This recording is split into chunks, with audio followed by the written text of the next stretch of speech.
வணக்கம், welcome to Chitra Murali's kitchen.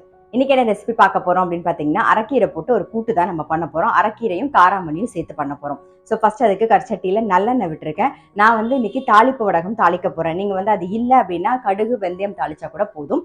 பாருங்க, நல்லெண்ணெய் விட்டுருக்கேன், அது நல்லா காஞ்சிருத்து. தாளிப்பு வடகம், கொஞ்சம் கருவேப்பிலையும் சேர்த்துக்கலாம்.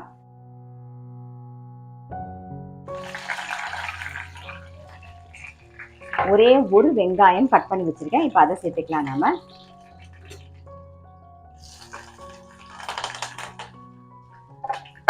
வெங்காயம் லைட்டா கண்ணாடி மாதிரி வதங்கட்டும்.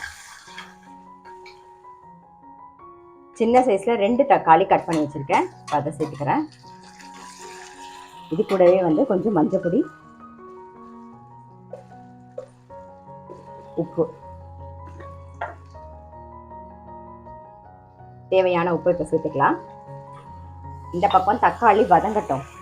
அதுக்குள்ள என்ன பண்ண போறோம் அப்படின்னு பார்த்தீங்கன்னா, 2 தக்காளி கட் பண்ணி வச்சிருக்கேன், அதுவும் சின்ன சைஸ்ல.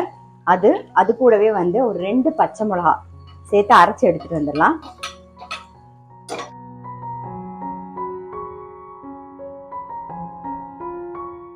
தக்காளி பச்சை மிளகா அரைச்சாச்சு. இப்போ அரைச்ச விழுதியும் சேர்த்துடலாம். நல்லா வதங்கணும். மிக்சி ஜார் அலம்பி அந்த தண்ணியை விட்டுருவோம்.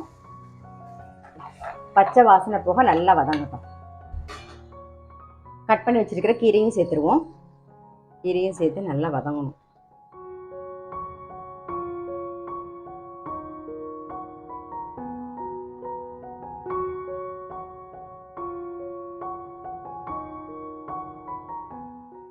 கீரை நல்லா வதங்கி எடுத்து நம்ம காரத்துக்கு 2 பச்சை மிளகா போட்டிருக்கோம். இப்போ கொஞ்சமா குழம்பு பொடி சேர்த்துக்கலாம். குழம்பு மிளகா பொடி சேர்த்துப்போம்.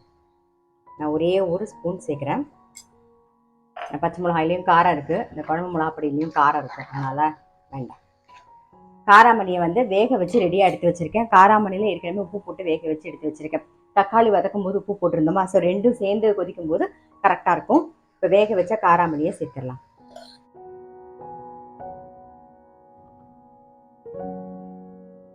நல்லா கலந்து விட்டுருவோம். சேர்ந்து கொதிச்சு வரட்டும்.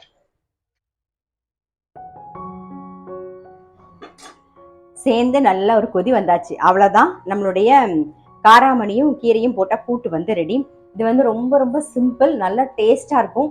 எப்பயுமே சொல்ற மாதிரி நல்ல சுடசாதத்துல நெய்யும் விட்டு இதையும் விட்டு பிசைஞ்சு சாப்பிட்டீங்கன்னா அவ்வளோ நல்லா இருக்கும். இதுக்கு காரக்கறியோ இல்லை தேங்காய் போட்ட கறியோ இல்லை நீங்க சுட்டு அப்பளம் கூட தொட்டு சாப்பிட்டீங்கன்னா அவ்வளோ நல்லா இருக்கும். தயிர் சாத்துக்கும் நல்லா இருக்கும், சப்பாத்திக்கும் நல்லா இருக்கும். ஸோ கண்டிப்பா ட்ரை பண்ணி பாருங்க. நான் அடுத்த வீடியோல சந்திக்கிறேன்.